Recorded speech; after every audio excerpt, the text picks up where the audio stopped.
Oh, and before we get into this video, I should do a wristwatch check.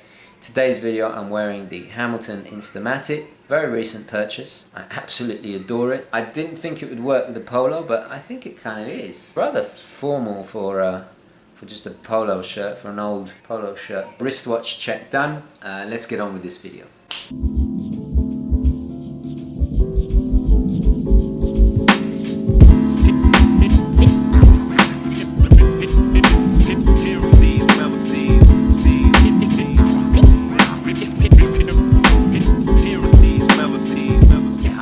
And welcome to the show. Today we're going to be looking at how to spot a fake Rolex or Omega watch, and also I'm going to be giving you my top recommendations on where to buy the best used luxury wristwatches here in the United States and in the United Kingdom, and also kind of my own advice so you don't get ripped off and you can protect yourself and find the best deal that you're looking for. Now, there's a lot of videos out there that talk about how to spot a fake Rolex, etc. But I think something they all kind of neglect before you even get to the buying or handling the watch or bidding or whatever, before you even get to the shopping stage, there's a few things definitely you need to keep in mind. Firstly, I would recommend research as much as possible. Know what you're getting yourself into, know what you're buying, know about the model that you want, the particular watch you want. Try and get a vague understanding of the pricing, the history of the watch, and what to look out for, so you're really familiar with the look and feel of the watch. If you can go to an authorized dealer, try on the piece, even if it's a new piece, that's a really good way to kind of get a feeling, get an idea of that watch. Now, secondly, always make sure you're dealing with a reputable watch dealer or jewelry store or business. A great resource that I use all the time is the Better Business Bureau. It's a website set up here in the United States. They give a rating to a lot of these watch dealers and businesses online. I would only recommend dealing with businesses that are grade A plus, even an A minus, around there. You know you're dealing with somebody with a long history and experience in selling and buying used luxury items such as these wristwatches. And lastly, if you don't want any risk whatsoever, of course you can always buy new. Make sure that you go to a certified retailer, and that way you're pretty much eliminating any chance of buying a fake watch, a Frankenstein watch, or anything that is a rip-off. It is the most expensive option, but at least you don't have those headaches. Okay, so after you've done your research, you've found a list of reputable dealers that you're willing to deal with, and you know exactly what you want and a rough kind of price, then it's time to take the next step. So now we're going to take a closer look on what to look for to make sure that your watch, your Rolex or Omega, or whatever high-end piece you're buying, is real. Okay guys, now here we are looking at two of the probably the most iconic luxury timepieces of all time. The Rolex Submariner on the right, and of course on the left the Omega Speedmaster. Now this video really kind of lends itself more towards spotting a fake Rolex, as they are the most faked watch ever to be in existence. That's the problem with being so sought after, and you know, being in the #1 spot. You're gonna be copied a lot. But anyway, I thought I'd include the Omega Speedmaster as well, because there are a lot of the same principles really apply. I mean, with the exception of the Cyclops. But anyway, we're gonna get into that in just a second. So the first thing really to look for is the weight and feel. Before you start looking at used pieces, now bear in mind that this hasn't been babied at all. This has really taken a beating, and it looks remarkably in good shape, considering. The first thing you'll notice when you pick it up is the weight, the solid weight. It's just very solid feeling. A lot of the fakes will be a little bit light, because you know they're not going to have the same quality movement. You know, they're probably just going to have, most likely it's going to be cheap quartz in there or something along those lines. If you've never handled a Rolex before, go to an official retailer. Just ask to try one on and get a feel for it. Just feel it in your hand, that weight, that feeling. Now that kind of differs a little bit for the Omega. You know, the Omegas, you still have that heft to it and that kind of solid feeling, of course. But The second thing to look out for is the crispness of text. If we go really close up, sorry about the dust, look how the crisp text is on the dial. Everything lines up, nothing's blurry. If I just move the second hand out of the way, yeah, second. Right, let's pause it there. Look at the lettering of Omega and the Speedmaster. See how it's perfectly placed. Now, these both are absolutely 100% genuine. The Submariner was bought from Watchfinders UK, and this of course is from Omega. I bought brand new from Omega, so it's impossible that it's fake. So look at the crisp text. Everything lines up, nothing's blurry. Look at the Swiss made at the bottom. It's just perfectly placed. Nothing is out of place. A really good fake might have it identical. You even get these high quality fakes. But another thing to look out for is the proportions, the alignment. Everything should line up perfectly. The bezel, the indices, absolutely everything. If we go really close up, look at the words, the lettering, the spacing, the applied markers. Everything is 100% aligned correctly. When you're spending a lot of money on a luxury watch, especially a Rolex, it's going to be perfect. Even on a rarely used piece, the proportions and alignment is going to be perfect. Let's say this was a vintage piece and it was all patinaed and the dial was really worn and kind of faded. The placing of the text, the indices, is still going to be perfect. So look for proportions.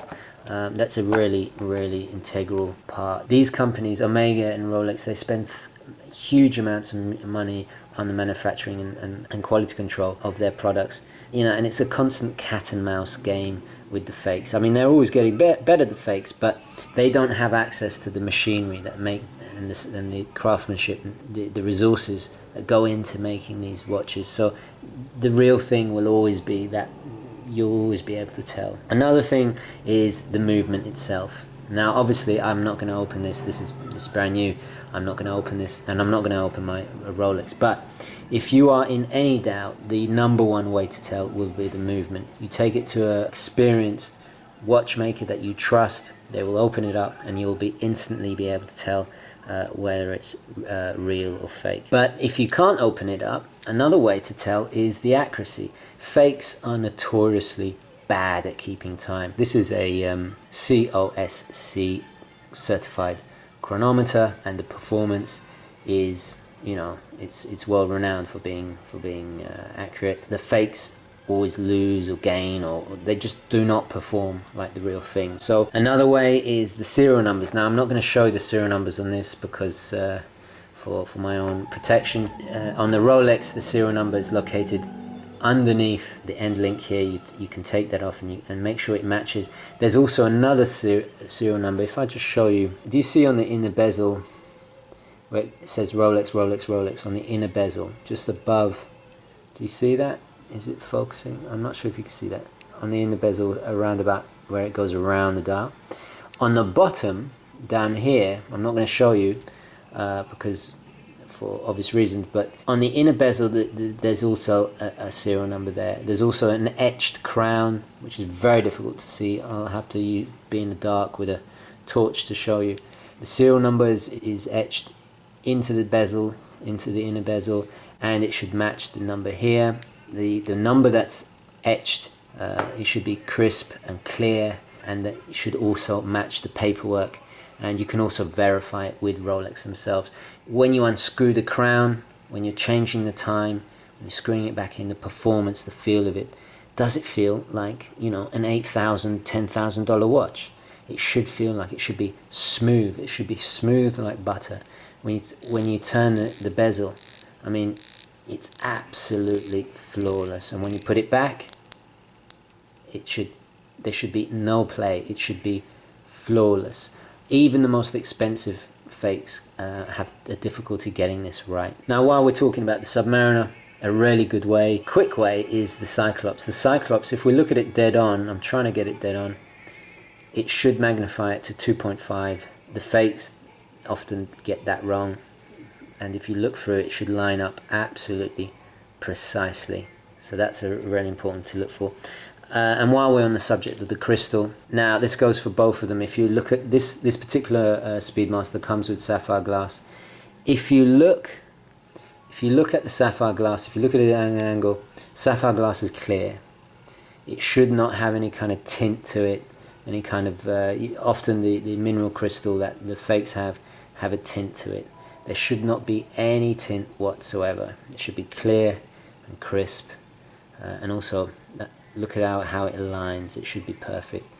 So this obviously is sapphire glass. There's no color in it whatsoever. Now, what if you've got a vintage Rolex and it has patina? That's usually quite a good sign that it is genuine. The patina is usually a good indication that it's real. Not always, don't take my word for it, but it usually is. Both of these watches, if we look at the little second hand there and we look at the second hand on the Rolex, they both have that beautiful sweep. Definitely the Rolex too. I mean, quartz fake is going to have a solid tick, but there is Rolexes. There are Rolexes. I've owned a Rolex quartz, an oyster quartz, a long time ago, and it was genuine, of course. It doesn't always mean that because it's a quartz that it's fake, but obviously the Submariner is an automatic, and it's not a, when people talk about the Rolex sweep being smooth, it is smooth, but it does move in tiny little increments. I think it's about 8 little steps in every second or something along those lines. I forget exactly, but so it's not exactly smooth, but generally it comes across as smooth. Of course, you know, with the high-end fakes, they can mimic this perfectly, but like I said earlier, it's not going to keep time as well as the real thing. And lastly, just the proportions. The real thing is always proportioned correctly. A lot of the cheap fakes, fastest way to tell is their proportions. They just, you know, the bezels are too small or they're too big or something along those lines. Just remember, just ask yourself when handling it, does it feel like a watch worth thousands of dollars? Does it feel like it? You know, it should feel like an expensive watch. So anyway, that's pretty much it. I'm going to take my glove off so I can do the transition. Okay guys, so I'm going to take it back to the studio. Okay, so welcome back guys. Now, as you can see, there's quite a lot to go through. I might have missed some things. If you have more expertise than me in this area, I mean, just remember, I'm learning just as much as you.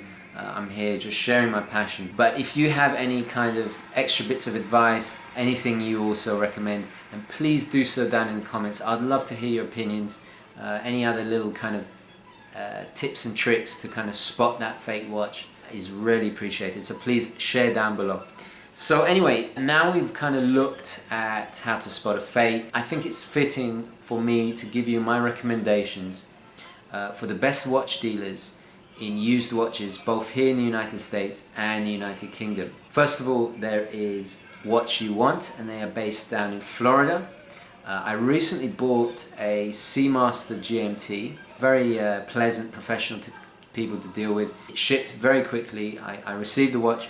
Now, for whatever reason, I decided not to keep the watch. I wanted to send it back. There was nothing wrong with the watch. It was exactly as described. In fact, the deal was fantastic, really good price, but it just wasn't what I was looking for. It was not a watch that I could try on in the store because it was a model that was no longer in production. So the only way really was to buy it and see. I almost kept it, but I decided to buy something else instead. Anyway, for whatever reason, I sent it back and they refunded me very quickly. They were very easy and professional to deal with, and I would definitely consider going back to them again. They also buy and sell, so that's What You Want, and that's down in Florida.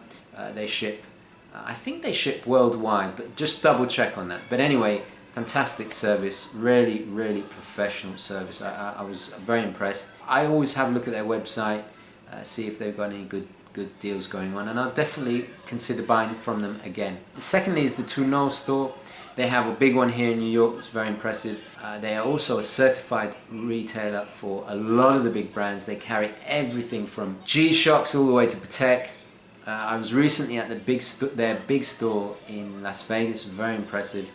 I think it's the largest watch store I've ever been in. It's just huge, and they literally had everything. Anyway, they have locations all across the United States. Now, third is a place based in, this is in California, and this is Bob's Watches. They also did a really good article on how to spot fake Rolexes, which I'll include down in the description below. I'm sure there's a lot of stuff I missed out, but they really know their stuff. Now, Bob's watches, I haven't personally bought or sold from them, but two of my friends have, and they had a really good experience. Extremely extensive range of used Rolexes. I think that's pretty much their forte. From what my friends say, they were a pleasure to deal with, very professional and 100% trustworthy.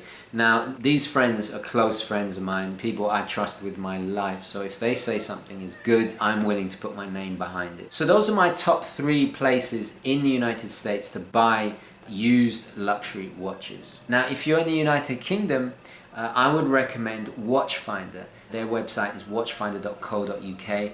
I actually bought 2 Rolexes off them. I bought my my Submariner. They're very professional and pleasant to deal with. If you're in London, I recommend visiting their store. It's opposite the Royal Exchange in the kind of financial district. A really nice store, very impressive. They offer shipping throughout the UK. This is not in any way a paid endorsement. I'm simply passing on my experiences and my advice on to you guys because I want you guys to get the best deal. There is a lot of kind of shady dealers out there, and if you stick with these people that I've recommended, even if they cost a little bit more than whatever deal you may find on eBay or whatever, at least you can rest assured that they are reputable, trustworthy, and if you have any problems, you can always talk to them and sort it out. One thing to remember, these businesses are based on their reputation mostly, so they want you to be happy. Reputation is everything in the used luxury watch market. They have to protect their reputation, so they're going to do their best to help you. So always remember that and stick with those people and you can't go wrong. Anyway, I'm going to wrap it up there. I'm going to leave it there before it turns into a long rambling video. But anyway guys, please like this video if you enjoyed it and found it useful. Thank you very much for watching, and I'll definitely catch you in the next one. Okay guys, ciao.